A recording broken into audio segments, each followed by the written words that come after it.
Good morning, everyone. This is Glen, Guyton. I hope you are doing well. And we want to get started today. I hope you have your drink.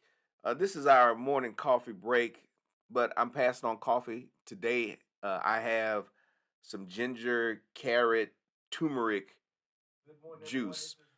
So I just want to make sure I have something a little bit more healthy in my glass this morning. I mean, coffee is fine, but I'm passing on coffee this morning. Just felt like I needed something a little different. But whatever you're drinking, today we want to talk a little bit about workplace culture versus workplace strategy. Culture is so important in the workplace for leaders. You all may be familiar with that quote from Peter Drucker that culture eats strategy for breakfast. So what does that mean? How does that apply to us as leaders in the workplace and how you go about your job? I definitely believe in strategy. I'm working on a strategic plan for an organization right now, but strategy is so important. But does our culture, our workplace culture, trump strategy? So, what is workplace culture? If we want to kind of separate those two, workplace culture versus workplace strategy, because all of you have strategy and you also have a workplace culture.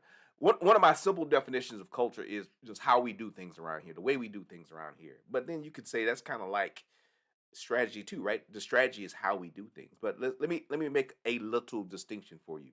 So, workplace culture basically refers to our values, our beliefs, our behaviors, and the norms within the organization. What is normal? It shapes how our employees work with each other, how our stakeholders see each other. Culture influences how we do things, our employees' motivation, their satisfaction, their loyalty to the organization. It impacts productivity, relationships, and it's kind of this organic thing, right? You can't always define the culture. Some organizations are really known for their culture. Um, some hotel chains are really known for, like the Ritz Carlton, it's known for its culture. But there's also a strategy, right? They're intertwined. So the strategy are our plans and how we execute and implement things. We have our written objectives, our initiatives, how we're going to do our resources. We set goals, we measure these things. That's the strategy part of the organization. And so culture influences strategy and strategy influences culture. So how does that play out real time? Well, I couldn't sleep last night for some reason. Didn't get a lot of sleep last night. And so I was scrolling through X, formerly known as Twitter, and I was watching some fight videos. I know that's not the most uh, healthy thing to do. Probably not the thing I should be doing at 2 o'clock in the morning. But I was scrolling through some fight videos on X on Twitter, and I was looking at a couple of workplaces, some fast food joints, if you will, and there was an interaction between in several of these videos, the same video, right? There were several interactions between hostile customers and the people behind the counter. Now, I'm sure that these restaurant chains, as part of their strategy, is don't fight the customer. I'm sure that's a pretty universal strategy in most workplaces. Don't punch your customers in the face, right? I don't know where you work, but punching people is probably not a part of the workplace plan. But oftentimes we don't know what's going to happen um, in the workplace. And so there are confrontations between employees and the customers. Sometimes there's a verbal assault against an employee. Sometimes there have been physical assaults in some of these videos against employees, depending on where you are. Now, hey, I have nothing against Waffle House, but the culture of Waffle House is that you might get punched in the face, right? At Waffle House, and I'm nothing against the Waffle House brand, but sometimes face punching happens at a Waffle House.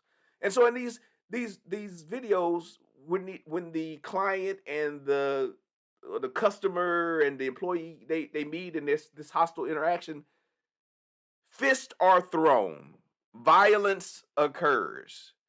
Is that a part of the strategy? No. But there's a certain workplace culture that allows that to happen. And so strategy goes out the window. I did a little boxing when I was at the Air Force Academy. Um, Back in my younger days, I boxed. I was pretty light, 146 pounds when I boxed at the Air Force Academy, and I had a strategy. Right, I punched that bag, and um, I punched a little speed bag. I did all of that. And then when it was time to go in the ring, you have a plan, a game plan. And I remember my first boxing match. I had a game plan. I thought I was in shape. Uh, I thought I knew what I was going to do. But then you get punched in the face. And all of that strategy that you had goes out of the window. And so now you are left with your base or your basic instincts, right? And what you're gonna do. And I was so tired. I was so frustrated when I had my first sparring match at the Air Force Academy, and it really prepared me to think about how I went about my strategy a little bit better after I got into the ring and actually had to take some punches. So what helps you with that in organizations? Getting ready for those punches that are going to be thrown. Those not literal punches. We don't want any literal punches thrown. This is a nonviolent coffee break. No, but what happens when things take us off our routine, off our plan? How are we going to work with that? Well, it's culture. It's our values. It's our shared beliefs. It's how we've treated our employees, and that's going to translate to how we treat our customers and our clients. And so, whatever culture we have created as organizational leaders is going to trickle out to our customer base. It's going to trickle out into the quality of our work. It's going to trickle out into the longevity uh, of of our relationship with our employees. And so, if we have a bad internal culture, it's going to manifest itself as a bad external culture. In other words, someone's going to get punched in the face, right? Something's going to happen. We're going to have a bad interaction between our workplace culture and our end users. So, just a few things that I want to share with you this morning in regards to this as we think about culture. 5 considerations for you as leaders. 5 considerations. First, alignment. We have to ensure that the organizational culture aligns with our strategy. That's a big one. This is a big deal right here. This is a big deal. So take notes, write this down, play this back, play this back. We have to ensure that our organizational culture aligns with the strategy. I have seen organizations, I've worked with organizations that have set up a whole strategy that didn't line up with their culture. And you know what happens? It all starts to unwind. That happens in mergers, right? You have this merger strategy. You're going to bring this group in, this group in. We're going to merge these two organizations. Then one culture starts to trump the other culture, and the merger has difficulty kind of working out, right? And the organizations are worse off than what they were before. So ensure that your organizational culture aligns with the strategy. You have to take culture into consideration. Um, Next is communication. That's really key. That's everything, right? We have to communicate better. Transparent and consistent communication reinforces both culture and strategy. We have to let people know what we believe, and we have to let people know how we're going to get there. Oh man, that's good right there. We have to let people know what we believe as leaders, but we also have to let them know how we're going to get there. Hey, we're going to make $1 million in our company. We're going to quadruple our revenue. That's great. You believe that, but how are you going to get there? What are the steps? Because they're going to be overwhelmed by uh, this big vision, this big picture you have. So you have to get them there in a systematic way. And that's where your strategy comes into play. Next, adaptability. Cultivate a culture that is adaptable to change. Things are changing fast in this environment. Hey, remember where we were during the COVID years? How long? Hey, let me before I go there, let me stop. Hey, January is over. I'm so I don't know why I'm so happy about that. I feel like we were in January forever. Today is February 1st. Isn't it? Is this Groundhog Day? When is Groundhog Day? That's the second. I don't know. It doesn't matter. The good thing, the good news is that January is over. So we're fully into 2024. So give yourselves a round of applause if you made it. But okay, adaptability. That's number three. Cultivate a culture that is adaptable to change. And so we are in a very dynamic time. Things are changing so fast. Uh, post COVID, during COVID, we were on the brink of, I don't know, a civil war. Maybe we all this racial unrest that was going on. Uh, 2019, 2020. Now we're in a place where people are against diversity, equity, inclusion in a number of circles. So we went from this full blown thing where everybody was caring about diversity, equity, inclusion. Now we're in a place where everybody's fighting against it. Who knows what's going to happen this year, especially with the presidential election? So your culture has to be adaptable to change. And your strategy probably needs to be adaptable to change. You remember when we used to do 10, 15, 20-year strategic planning? You probably need to think about that. I work as a futurist, a cultural futurist. So it's important for us to think out to those different iterations of time. But you're really gonna have to be flexible and know that you may have to shift in a very short window. And so we'll have to pivot.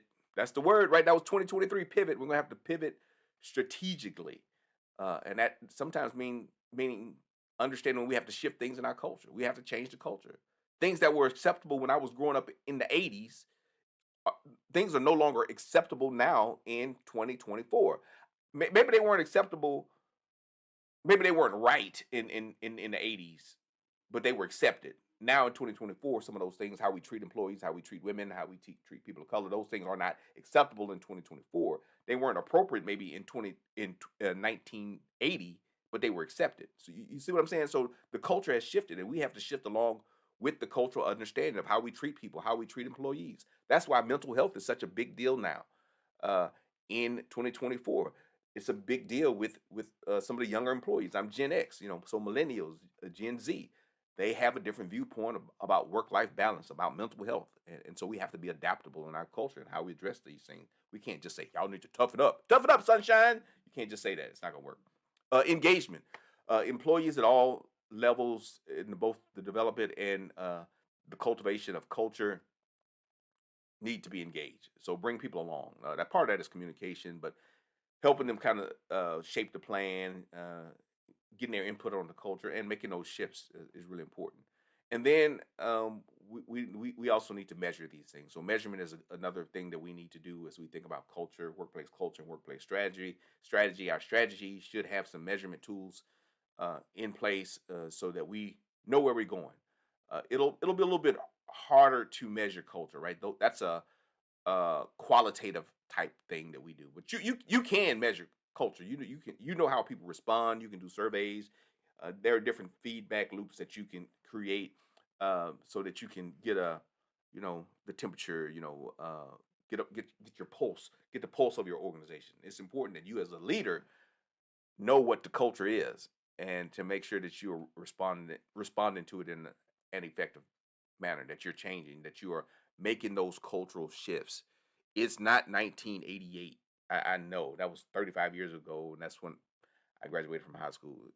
It's not that year anymore. The world is different. Businesses are different. And if you are a leader trying to lead like you were a leader back during the time of lifestyles of the rich and famous, you are going to fail miserably, no matter what your strategy is. You have to pay attention to what's going on in the culture. I can't say that enough. I can't emphasize that enough. We have to be um, we all need to be futurists in some capacity. We need to, as leaders, we need to be thinking about what are the trends, what are things I need to respond to in order to be effective in my role, to get the most out of my employees, to elevate them to their highest level of performance. That's what we want to do, right? We want to elevate the people on our team to the highest level of performance, and that's paying attention to both culture and strategy. So, gave you 5 tips. Hope you enjoyed that alignment. Ensure that your organizational culture is aligned with your strategy. Communicate with people. Transparent and consistent communication is what we need. Don't try to hide stuff. We live in the information age. Be adaptable. Look for those changes on the horizon, respond to them as a leader. Engagement, engage your team, engage your employees, so that they can serve you and the organization better. And they'll feel like they're connected, right? They'll feel like they belong. And then also, we want to measure both our culture, which is qualitative, and our strategy, which is quantitative. Thank you so much. Hopefully, you had something good to drink. Stay hydrated. Enjoy your day. I value you as leaders. I don't take what you do lightly, because I know there's a weight, there's a burden to leadership, but you're going to do okay. You're going to do great. And I thank you for joining me this morning.